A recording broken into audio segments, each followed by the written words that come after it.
Olá, sejam todos bem-vindos para mais uma aula de arte, né? Eu sou a professora Lúcia Santos e vou estar com vocês nesse momento, nessa trajetória que envolve o mundo da arte. Então, vamos ver o nosso objeto de conhecimento da nossa aula. Nós temos aí como objeto de conhecimento contextos e práticas, o detalhamento, movimentos artísticos, impressionismo, expressionismo, mas a nossa aula será sobre o cubismo e abstracionismo e surrealismo, ok? Então, vamos dar início à nossa aula.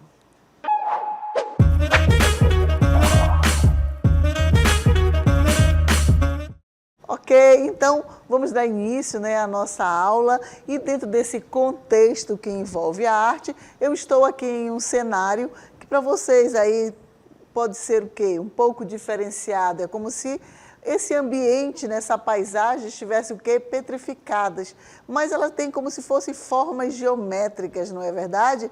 Como as árvores, aqui a própria pedra, o gramado, né, a relva que está aqui, que envolve todo esse cenário. E é o que nós vamos ver durante a nossa aula, porque existe uma tendência artística que olhou, observou e percebeu que todas as formas, elas têm origem em quê? As formas geométricas. E quais são essas formas geométricas? O quadrado, o retângulo, o triângulo, o círculo. E quais são os sólidos geométricos? A esfera, a pirâmide, certo? Então, dentro desse contexto, nós vamos dar início esse momento falando um pouco sobre essa arte que envolve, que é denominada de cubismo. Mas antes disso, nós vamos retornar, vamos lá falar sobre um pouco sobre as artes plásticas, vamos ver? Então, artes plásticas são formas de expressão criada pelo ser humano por meio do manuseio de diversos tipos de materiais. Dessa forma, é possível materializar imagens e formas reais ou imaginárias, de acordo com a vontade do artista. Aí nós temos um exemplo desse movimento, né, dessa questão da arte plástica, que envolve o quê? O homem da pré-história. Esse homem da pré-história que usou as paredes naturais, que são denominadas de arte rupestre, para desenhar, né, dentro daquele momento em que ele vivia, que teve várias fases, com certeza vocês já ouviram falar, vocês já passaram por essas fases da pré-história. Mas aí nós vamos envolver na nossa aula um movimento artístico. Qual seria esse movimento? Vamos ver? Movimento artístico cuja origem remonta a Paris, né? a 1907, o ano do célebre quadro de Pablo Picasso. Lembrem bem deste nome, Pablo Picasso. Então, Demoiselle, né, considerado um divisor de água na história da arte ocidental. O cubismo recusa a ideia de arte como imitação. Preste atenção nesse contexto aqui. O cubismo recusa a ideia de arte como imitação da natureza. Lembram lá da nossa primeira imagem que eu mostrei para vocês? Dentro do nosso contexto, não é verdade? Afastando noção como perspectiva, olha só, né? Como perspectiva e modelagem, assim como qualquer tipo de efeito ilusório. Então, eu trouxe para vocês aqui uma imagem, que é justamente Demoiselle. Essa imagem aqui que eu apresento para vocês, ela é o quê?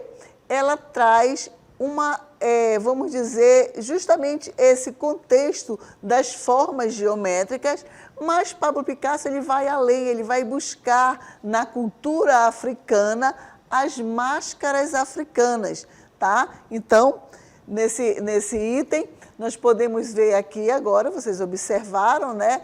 Essas formas um pouco rígidas que tem a imagem, como se ela nos remetesse lá no momento que lá do Egito, onde aquele punho cerrado, próximo do corpo, mas também a questão da África. Ora, se a senhora falou Egito, falou de África, então o Egito ele fica no continente africano, certo?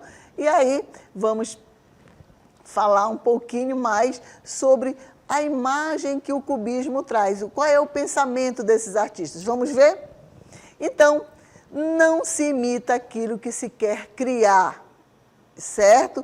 Não se imita aquilo que se quer criar. Então, eles deixaram de lado toda aquela ideia academicista que deveria ser retratar a natureza como se fosse um retrato, como se fosse perfeito, tentando captar todas as formas. O cubismo ele vai dizer, não, eu não quero imitar, eu quero criar, eu quero colocar algo diferente, eu quero observar as imagens e, a partir dela, criar essas formas. E eles perceberam que, a partir dali, as formas eram criadas, como eu falei para vocês, com as formas geométricas.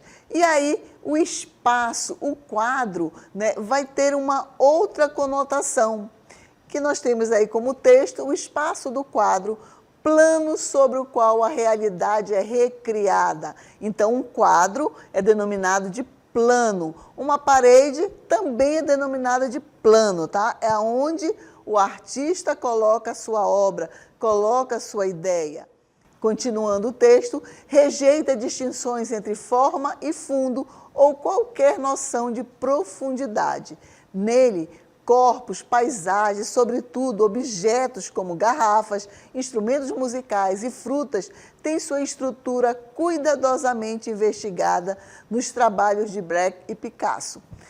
Tão afinados em termos de projetos plásticos que não é fácil distinguir as telas um do outro. O que ele quer falar nisso? Ele quer falar que os dois, né, eles têm uma forma de pintura, um jeito de pintar que é muito parecido, que às vezes o espectador ele tem dificuldade em distinguir qual é o quadro de Picasso e qual é o quadro de Braque, porque eles têm, vamos dizer, a mesma pegada, o mesmo estilo, utilizam, vamos dizer, as mesmas tonalidades e até as temáticas. O que são as temáticas? É uma paisagem? É uma natureza morta? É um autorretrato? Então, eles têm essa mesma forma de pintar, certo? Continuando, vamos ver? A ruptura empreendida pelo cubismo, o que é ruptura? É a quebra, é deixar de lado, não é verdade? Encontra suas primeiras fontes na obra de Paulo Cézanne, em sua forma de construção de espaço por meio de volumes e da decomposição de planos, e também na arte africana, máscaras, fotografias e objetos, ok? Trouxe aqui para vocês uma imagem, certo?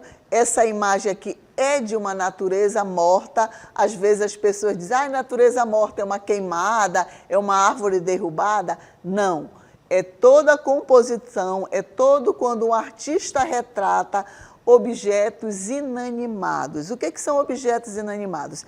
Por exemplo, aqui nós temos a natureza morta, que são essas frutas, não é verdade? Mas por que são inanimados? Por que é uma natureza morta? Porque se o homem não mexer, se o homem não modificar, elas vão ficar aí até se decompor, não é verdade? Então, é uma natureza morta.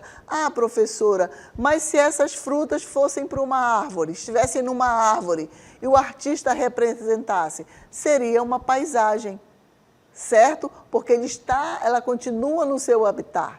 Então, seria uma paisagem. Então, quando nós denominamos natureza morta, é quando o artista retrata um objeto inanimado. E aqui nós temos essa obra de Cézanne, que eu mostrei para vocês, aonde ele justamente vai buscar esses cilindros, as esferas, os paralelepípedos, para representar o quê?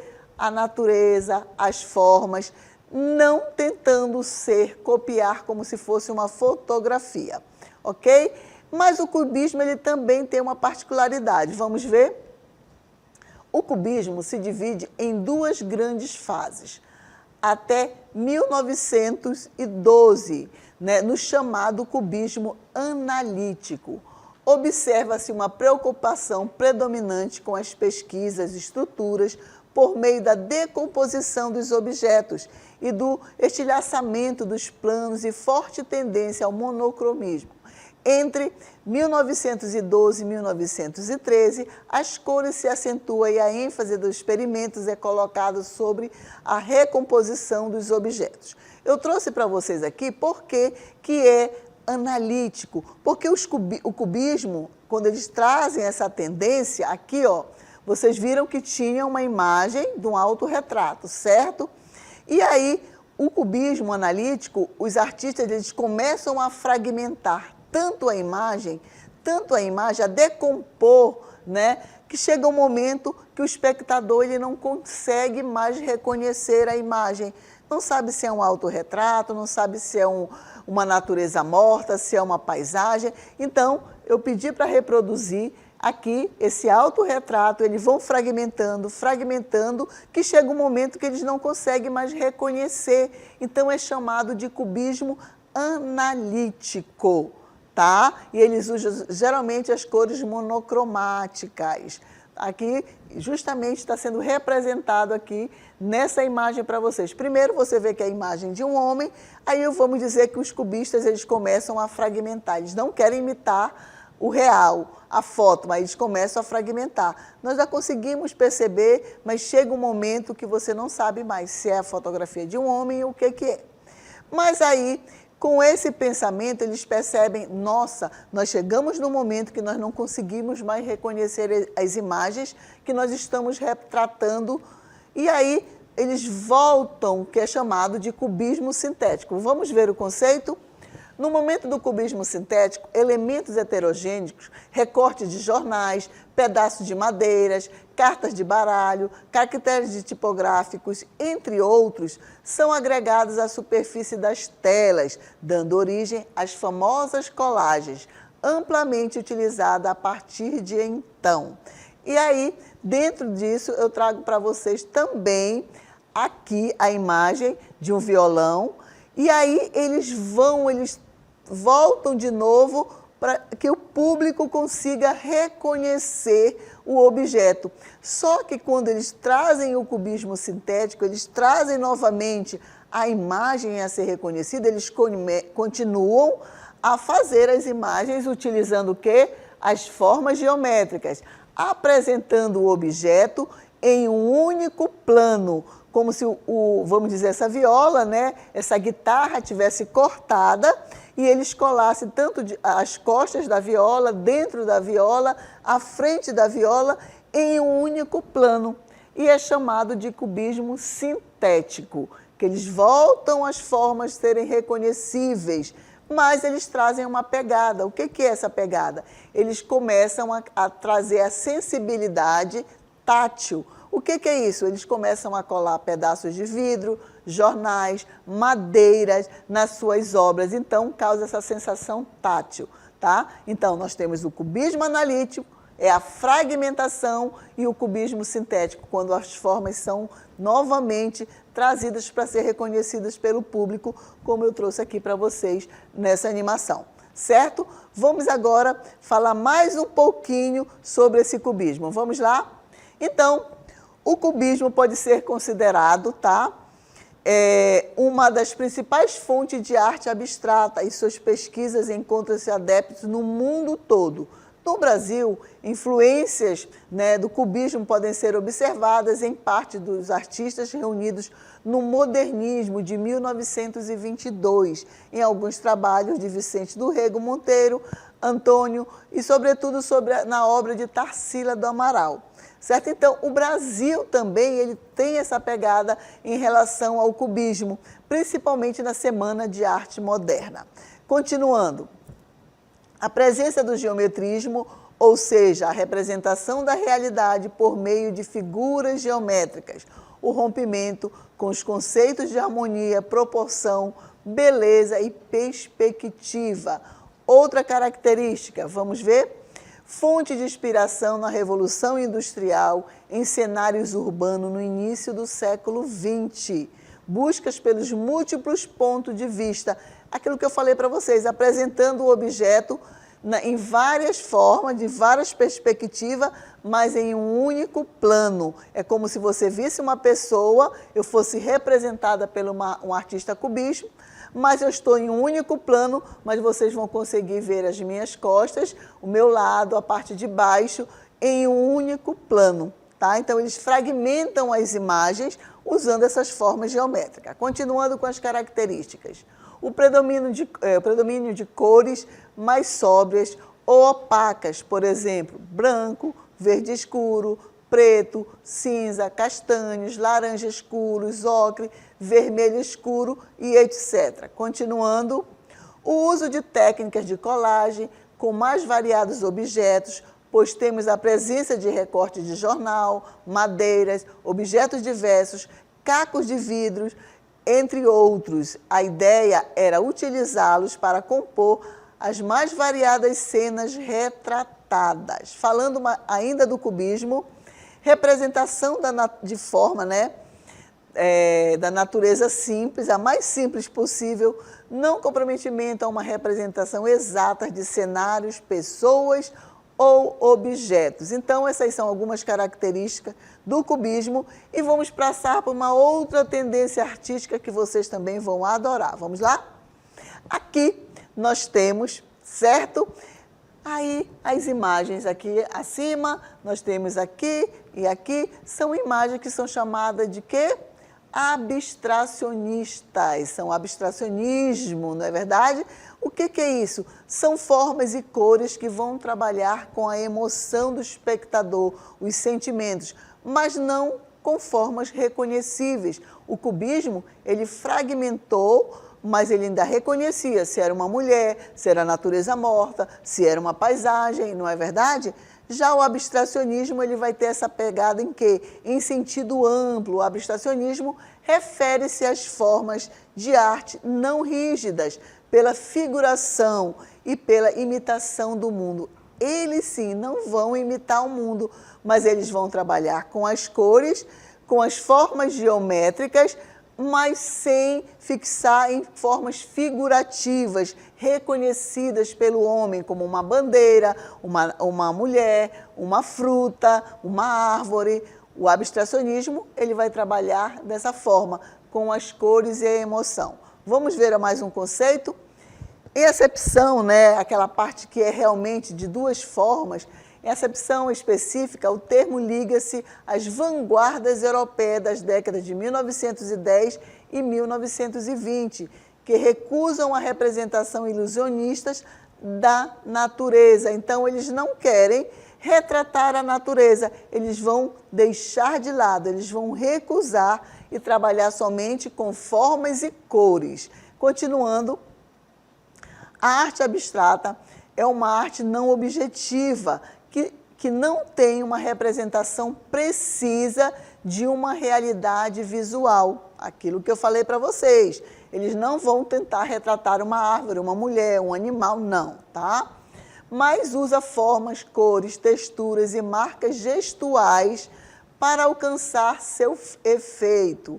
Nasceu no início do século XX e foi completamente radical para o seu tempo. Continuando, a arte abstrata é uma arte não subjetiva, como eu falei para vocês, mas alguns podem até afirmar que a abstração começou com as pinturas rupestres de milhares de anos atrás. A arte abstrata representa uma ruptura artística em relação aos moldes tradicionais.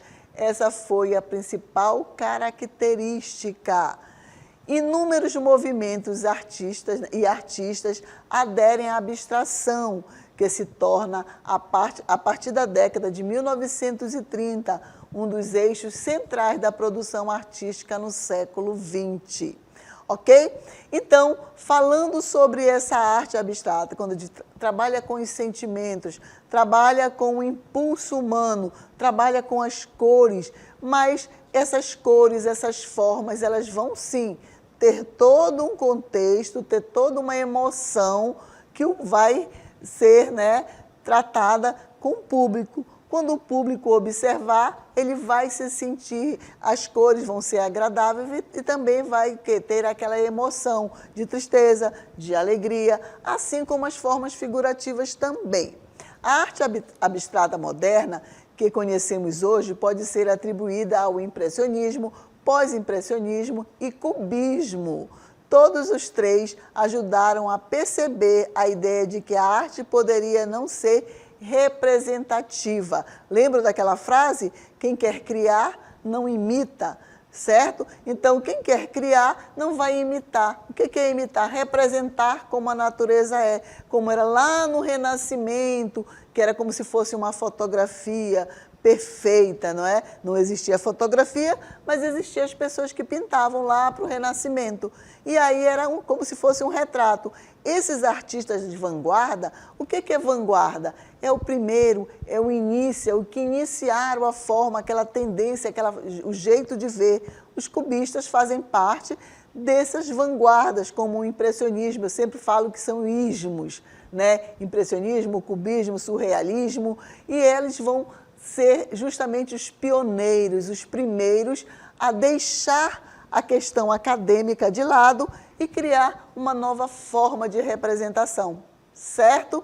Então, ela não é uma arte representativa. Continuando, quais são os tipos de arte abstrata? Abstracionismo sensível e informal, tá? É aquele que ainda vai trabalhar com algumas cores, a questão sentimental, o abstracionismo geométrico, o gestualismo. O gestualismo, vamos colocar aqui, sabe o que é isso? Um artista, ele pega um balde de tinta ou um pincel e ele começa a salpicar em cima de uma tela. Então, o gestual dele vai causar essa harmonia de cores, certo? O informal, ele ainda vai buscar dentro das formas geométricas, como os quadrados, círculos e etc., trabalhar essa questão da cor e isso causar sensações no espectador, tá? Então, nós temos o quê?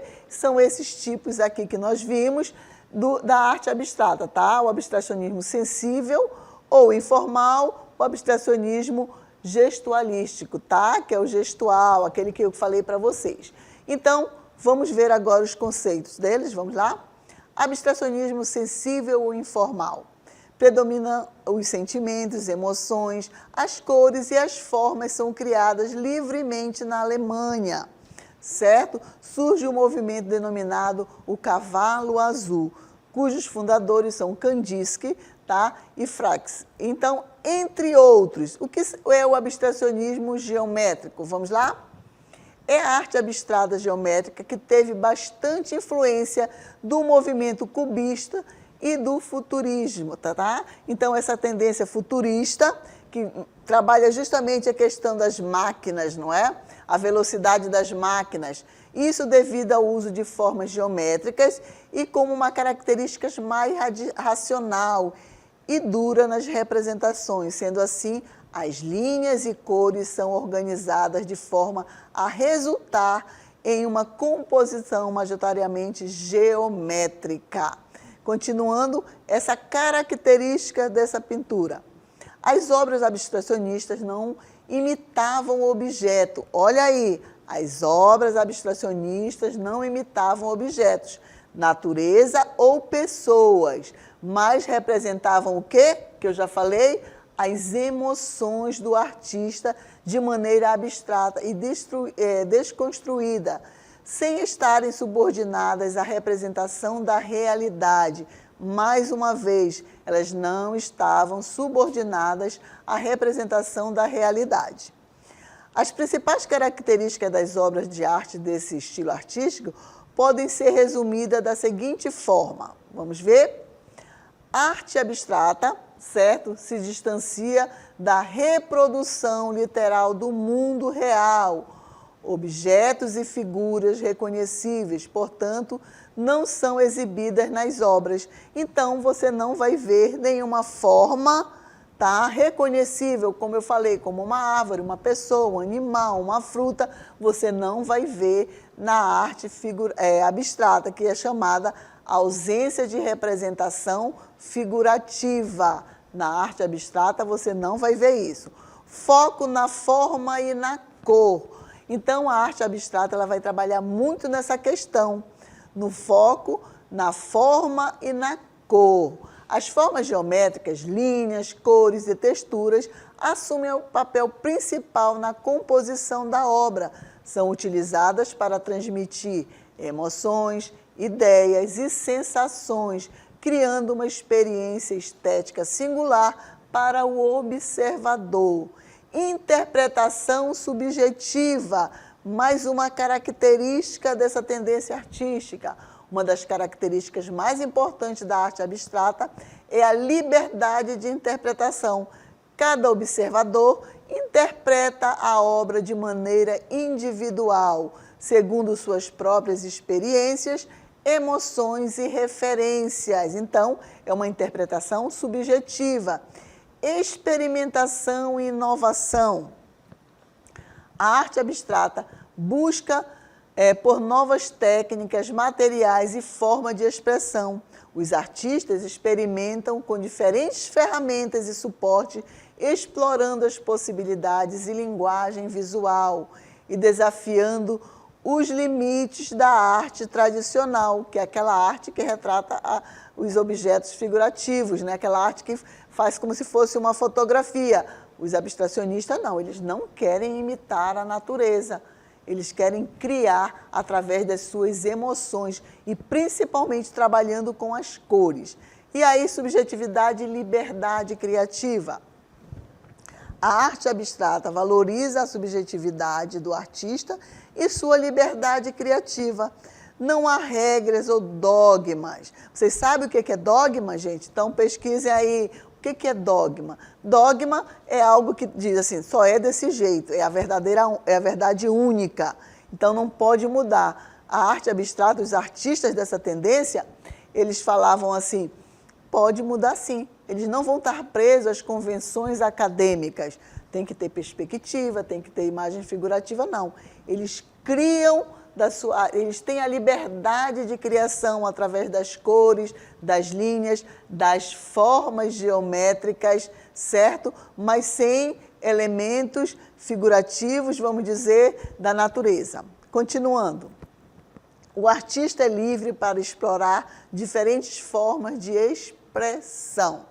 Então, meus queridos, dentro desse contexto nós falamos justamente sobre dois estilos de arte, né, que envolvem, mas que foram divididos, que foi o cubismo e o abstracionismo, mas um abstracionismo que informal e aquele abstracionismo que ele vai trabalhar justamente com as emoções, certo? Vamos chamar também de abstracionismo lírico, que trabalha com essas emoções. O cubismo nós vimos dentro de todo aquele contexto que nós iniciamos, que alguns estudiosos dizem que o cubismo já surgiu lá na pré-história, quando o homem fazia os seus desenhos esquemáticos ou naturalistas. O desenho esquemático é justamente, ele vai trabalhar as formas de uma forma mais esquematizada, sem precisar retratar da natureza. Porque vocês sabem que lá na pré-história também a arte foi dividida em períodos, certo? Então, o cubismo, ele passa por duas fases, né? Justamente a questão do analítico e do sintético. O analítico, ele vai fragmentar as imagens e o sintético, ele vai retomar a forma novamente, mas trazendo uma nova pegada. Ele vai começar com a sensação tátil, porque ele vai colar objetos como madeira, pedaço de papel, vidros nas suas telas. Tá? Então, ele vai causar no espectador a sensação tátil, né? E aí o abstracionismo vem tirando todos esses movimentos a questão figurativa e ele vai trabalhar com as cores e formas, com as sensações que o artista tem. O gestualismo, aquele que pega qualquer objeto, vai jogando a tinta na tela, que é justamente o suporte, não é verdade? É onde vai ficar a obra de arte, e ele cria a composição, ok? Então, finalizamos a nossa aula.